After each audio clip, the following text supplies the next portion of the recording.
Smell that in the air? Media beef.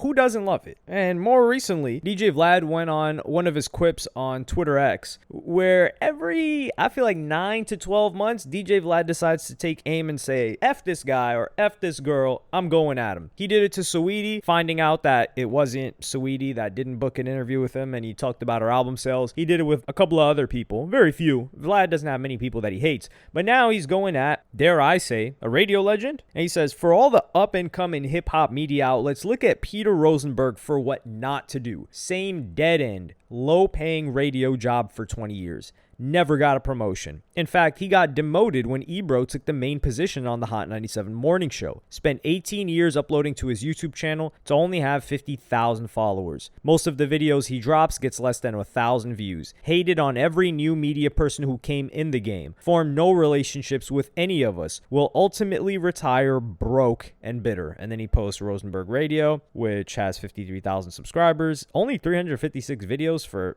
having a channel for who knows how many years. That's a lot. And this is the thing too. These videos aren't going to get attention. And I'm going to come at this from a very fair perspective. Like, I like Vlad's content. I'm not too in favor of Rosenberg's content. I don't really watch Rosenberg outside of the interviews that I've seen him do historically. But I don't have anything against Rosenberg either. And this is the thing. People are wondering, where did this come from? So I'm going to play you guys the video clip where Rosenberg talks about the first time that he met Vlad. So we're going to run that. The first time I met this The first time I met the walking emblem of Culture Vulture. Wait, is this Patreon? No, is this Patreon? We good. Okay. I've told you the story. I've told everyone the story. All of our listeners know this story. The man asked me, he was like, yo, man, we should do some work together. You just got to give me your YouTube login and password. And, we should do some stuff. And I was like, yo, bro, get the from my face. From that moment on, I knew this is the stereotypes they have of our people. This is it. Walk away. When they say, hey, how can let's do some work together. I don't know why he's a French. He became like Dracula or something. French vampire Jew. French vampire Jew. But the first time I met him, and he was like, oh, if you give me your login and password, because I was like, no. But what are you saying? Why would he want your login and password? Because at the time, I was hot on YouTube. This is way back before we were frigid, way back, early days, anything. Yeah. And he was already, rubbing his fingers together and getting all excited to figure out how to make money in this space. Good for him. He did a great job of it. But yeah, listen, maybe he meant nothing by it. But when someone says, yo, we should work together, I don't even know them, and they go, let me just get your login info. Nah. And then I've watched how this whole thing's played out. I think I made. So here he talks about like, yo, I've had this issue with Vlad. This is when we first met. And this event happened sometime around 2008. It had to be 2008, 2009. I understand Rosenberg's frustration with this or his reaction because like, yo, you want my login? Like, what the hell do you mean by that? At this point in time, I think Vlad was already thinking and already knew like, hey, if we're going to do business and there's going to be money involved, I need to see the dashboard so I know the revenue that's coming in so we could potentially split it. But to Rosenberg, he's probably like, hey, that's really moving quick. And this is the problem, I believe, with Rosenberg. Because if someone comes to me with something like that, a proposal like that, I'm like, well, why do you need the login? Is there something else we can do with this? Just what the reason is. But Rosenberg, I don't even think he asked that. I think he just kept it inside, and he has this very passive-aggressive tendency to come at people where he doesn't directly say what the issue is. Like for Vlad, I think if he just told Vlad, like, hey, this is what's happened, Vlad would explain to him why he needs it, and they probably would have been able to work together. And at the time, Rosenberg was popping. He was lit. So what happens after this is he starts going in on Vlad for the next 16 years. Yes, you heard it correctly. 16 years. So just rolling through some tweets from Rosenberg coming at Vlad. In 2009, 16 years ago. Oh man, DJ Vlad with Rosa Acosta makes me with Kelly look downright suave. And he's talking about like them with a girl. It's also funny in the initial clip, basically Rosenberg and Vlad are both Jewish. I think he's Ukrainian. Vlad is Ukrainian or Russian, not entirely sure. I think he's Ukrainian. But this also kind of dispels the whole argument of, oh, they're all in it together. because that's never the case with anybody. And then he continues on, same year, 2009. Someone told me DJ Vlad took some subtle shots at the God on a little video. Dude said there's nothing good on New York morning radio. Ha, word. I don't know if he's talking about Charlemagne or if he's talking about himself. Rosenberg, he can't be talking about himself. Well, he was also hating on Charlemagne. And this is 2009. So regardless, yeah, then they already had their issues. And then VladTV posts, Peter Rosenberg lashes out at VladTV covering their racist Haitian comments. VladTV blog in 2010. And the reply to this by Rosenberg is, add this, DJ Vlad used to be a mixtape DJ. He is now the garbage pale kid version of World Star Hip Hop. Congrats. This aged so poorly 15 years later. And then he also posted in 2016. Rosenberg says Drake told him one of his early verses was ghostwritten. And then Rosenberg says, no one is better at digging up drama than you, Vlad. So this is really the era when it came to like, yo, at me. These guys are adding each other. And then Rosenberg in 2021 says, wait, Boosie said something dumb and offensive in a Vlad interview? I never could have seen this coming. And then he also says in 2022, December, Christmas Day, or the day after Christmas, how much does Vlad pay for these interviews? Millionaires sitting down to have these conversations is so weird to me. Merry Christmas. So it's very passive aggressive comments and replies. So you probably understand, okay, I understand why Vlad went at this guy. And even Azealia Banks decided to come at Rosenberg as well. And she said, this is the first time I've ever connected to Vlad. Peter Rosenberg was the first white man to condemn Nicki Minaj's Starships, and so many people joined the bandwagon, and she took it so deeply to heart. It was like he thought he was the authority on expressions of black womanhood creativity. I think she's taking a reach over there. Like white girls were the only ones who were allowed to make fun girlish songs. It was completely tone deaf, or time defined. I don't know. Imagine a sedentary, unpowerful Jewish man with tartar and a caricaturized Turtle Bay, New York City adaptation of Larry David style wit, as if he's using every moment to audition for HBO execs who are not looking. Tell this new black star what is and isn't culture. I really think that in particular was the snowball that made Nicki stop doing the things that we all loved so much. He tried to kick her out of her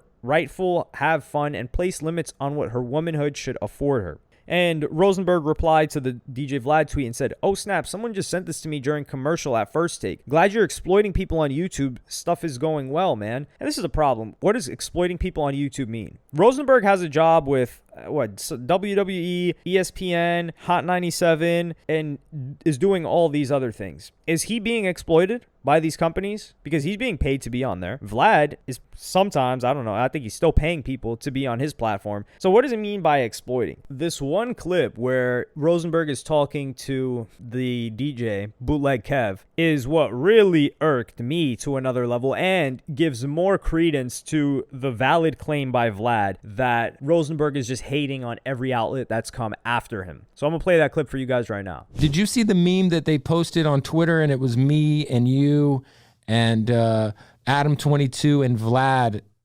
Someone posted like a meme of all four of our photos, and they said this is hip hop media. Yeah, yo, that was hilarious. They used like the worst photo of me ever. It was, I was like, oh god. That's even worse. Not only was it the idea of the photo, but then a bad picture on top of it. My main issue that I took with that was just like, I know there are people who don't like me. I know I've said things that people hold on to, and rather than thinking of something that you may have done that they liked, or 10 times when that you did something they may have liked, they remember that thing that made them not like you.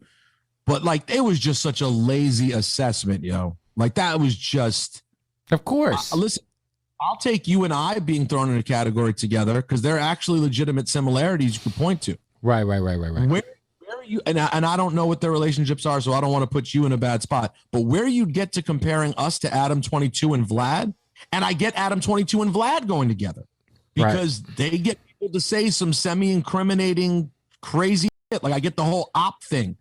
But you and I, like two kind of DJ nerds, right, who are really respectful of the music and culture. I just don't. That was such to me So Bootleg Kev, clearly I think he's got a good relationship with Vlad. They've done work together. But the way that Rosenberg came at Adam22 just disgusted me, because there are criticisms of Adam 22. They are very valid. I personally have always said I don't understand why Adam 22 took the gang LA direction with No Jumper. I definitely wasn't going ahead and say that he should have stayed in underground rap, because the guy just got older. The underground rap scene is not what it was when he was focusing on it. But with Vlad, for instance, and I will say, looking at it from Rosenberg's perspective, and this is where I have to give Rosenberg credit. Rosenberg is covering music. Largely, the guy just covers music. He is a huge music fan. He's a huge hip hop head. He's really into this stuff. When you cover music, you're naturally going to get less views, especially within hip hop, than if you're talking about, if you want to call it salacious, but the things that people want to hear. Like, they want to hear, yo, you talked about shooting this guy, or you talked about robbing this guy. What was that about? Rosenberg's more just like a real fanboy, and he's a fanboy to the degree that I think it makes it difficult for people to like him, because he either is a hater, passive-aggressive hater, like he's shown in this clip towards Adam 22, towards, Vlad, towards academics in the past, even towards Charlemagne, and even, I believe, towards Joe Budden, because they had their own separation. But with Adam 22, like for Vlad, you could say, hey, Vlad doesn't really talk about the music. He mainly focuses on people's stories, and that's his own style of interviewing. And you could criticize that if you want, if you're Rosenberg. But when you come at Adam 22, that doesn't work. Adam 22 got on focusing on underground acts, their music, giving them their first interviews, one of Lil Yachty's first interviews, one of Puya's first interviews, Suicide Boy's first interviews, who have one of the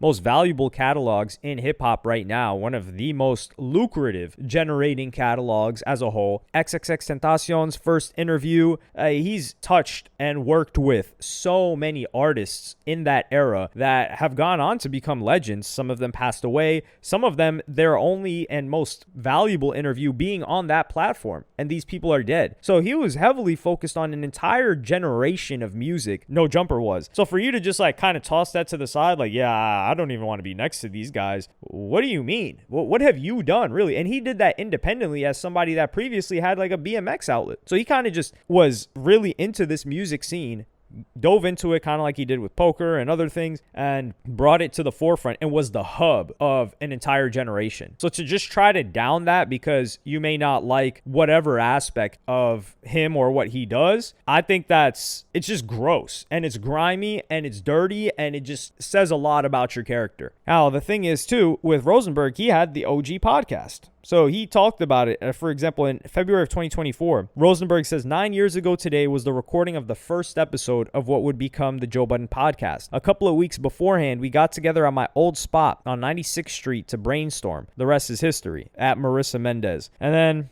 well, funny enough, he was posting on June 25th, 2022, Cypher Sounds and I are looking for a video content producer, editor, social media guru to work on hip-hop's first podcast, Juan Ep is Life. That's Juan Epstein podcast. It's the original podcast for hip-hop. Time to level up. This is a paid gig. Holler at us. I don't know how they're affording to really pay people, but clearly it hasn't worked very much, because since 2022, it's been 3 years. He hasn't really been able to hack it. And he also let people know in 2018 when someone replied to him and said, you don't have to name drop to prove anything to me, Rosenberg. You care more about your associations to the names than I do. Stay up, though. And he says, LOL, Juan Epstein is not a name drop. It's the first ever hip-hop podcast. And this is where I have to draw this contrast between Rosenberg and the hater himself, Elliott Wilson. Elliott Wilson is still in the mix. Elliott Wilson is tapping in with other people. Elliott Wilson wants to compete. Rosenberg just wants people to understand that, hey, I was first. Okay, your podcast was first. Guess what? Nobody cares. Nobody knows that it was first, and it doesn't matter that it was first.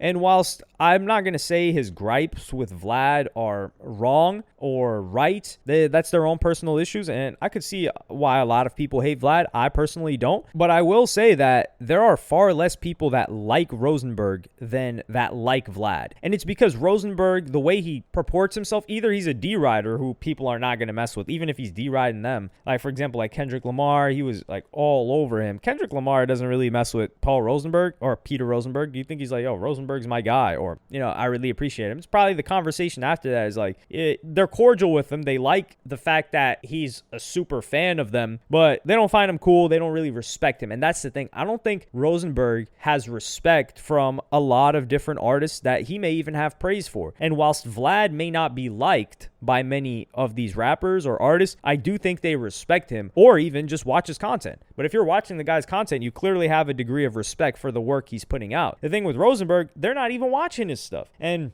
people, number one, people grossly overestimate, especially Vlad haters, and this is the problem too. Under Vlad's post, there were a ton of Vlad haters, not Rosenberg fans. Like, they don't like Vlad, so they want to bump up Rosenberg. Because if you ask them, hey, show me your YouTube search history or your YouTube watch history, what was the last thing you watched by Rosenberg? They probably wouldn't even be able to bring something up. If you look through their following list, they probably don't even follow Rosenberg. But they would bring up this like, oh, you don't know that he works at ESPN and has this with WWE and does this here? Yeah, if he's doing 3 or 4 different things and he's not elite at any of them, then clearly he's not getting paid as much as you guys think. And do you guys think like radio is paying in the way that it did back in the day? Radio's making significantly less money. People think Rosenberg's making millions of dollars. Now, the point is, it's not about the money conversation because I don't think that matters here. Rosenberg is fine. He's able to provide for himself. He hasn't struggled financially. Sure, is Vlad making a ton more money? Does he got more APs or Richard Mills, whatever the watches are called? I'm not into that stuff. Probably. But if you're not chasing that, then you don't really care. But with Peter Rosenberg, I just don't understand why he didn't attempt at doing things differently. I think if he just changed, number one, I don't think Peter Rosenberg has the personality for people to really enjoy what he does. So I don't think he would have hacked it regardless. But he didn't even attempt to really transition into the YouTube game. It's almost as if no new person has discovered Rosenberg and wanted to consistently listen to his opinions. He was the B mic on, I would even say Laura Stiles was more of a, not a draw, but now I wouldn't say that. That's disrespectful, actually. It was Ebro, then Rosenberg. But I do think they like came off of each other very well. And the thing with Rosenberg is he is an example of somebody that tries to force what he believes is righteous passive aggressively on everybody else. And he's like, yo, why do people like this guy? Who let this guy in charge? Especially his beef with academics, which I understand why he hates academics a lot, especially when academics was getting involved or like coming at Rosenberg's ex-wife, ex-fiance, ex-girl, etc. Although things did escalate a lot before it got to that point. But with Vlad, I really don't get the issue here. But sincerely, he should know that it's over. Like, Rosenberg's never, I hope he understands this, he is never, ever, ever, ever, ever in the future, go now or in the future, going to be top 10, 25, hell, even 50 most popular or talked about personalities in this new age of hip-hop media. And if that's what he's chasing, then it's just not going to happen. Now, you can be fine and not be in that position, but I think if you hate other people that are in that position, then you just need to look at the audience. It's not the individuals. And you're just not matching up with what the audience wants. But let me know what you guys think in the comments. And I'm going to ask you a specific question. If you're forced to watch content from somebody a week, are you watching a week of Rosenberg or are you watching a week of Vlad, Adam 22, academics, or anybody else that Juan Epstein, in this case Rosenberg, hates? You pick any one of those people, or you got to choose Rosenberg. If we got some Rosenberg, please, God, if we have some actual Rosenberg fans, can you explain to me maybe like a different perspective, like why Rosenberg is better than these guys? Why do you think Rosenberg hasn't been able to level up in general? Is he too split focused? And this is the thing too, where I got to come at Rosenberg. Rosenberg's doing some sports stuff. He's doing some WWE stuff, and he's doing some hip hop stuff. These guys that we're looking at, they're focused strictly on hip hop. So they put in more hours. They've devoted more into just hip hop raw time than you have. So how can you say that No Jumper, for instance, that's exclusively hip hop and has been for 10 straight years, is less for quote unquote the culture? Like, oh god, when a guy like Rosenberg uses that term, whatever. How can you say that when you split your time, attention, resources, and the paychecks you get from things that are not hip hop? Like, these people are more devoted to it than you are. But that's just a side thing. But let me know in the comments, like and subscribe, and hit the notification bell if you enjoyed, and I'll see you in the next one. Follow me on Twitter and Instagram. Go to helloyassine.com. Thank you for watching. Peace.